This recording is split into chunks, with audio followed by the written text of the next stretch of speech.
Hello, আসসালামু আলাইকুম friend, কেমন আছেন সবাই? তো যারা নতুন গাড়ি চালাচ্ছেন তাদের জন্য আজকের ভিডিওটা।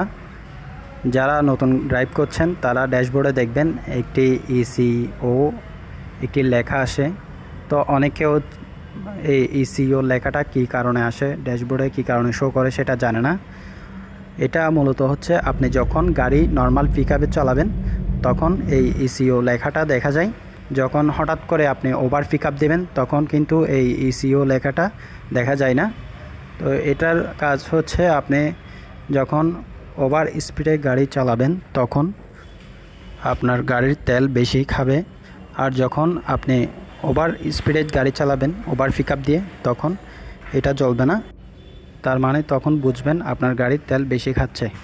সাধারণত আমরা একটা গাড়ি যদি পার লিটারে 7 কিলোমিটার যাই তখন সেটা যাবে 5 কিলোমিটার। আশা করি বিষয়টি বুঝতে পেরেছেন। ভিডিওটি ভালো লাগলে অবশ্যই শেয়ার করে দিবেন যাতে করে অন্যরাও এই বিষয়টি জানে। এরকম নতুন নতুন ভিডিও পেতে আমাদের চ্যানেলটি সাবস্ক্রাইব করে পাশে থাকুন অবশ্যই।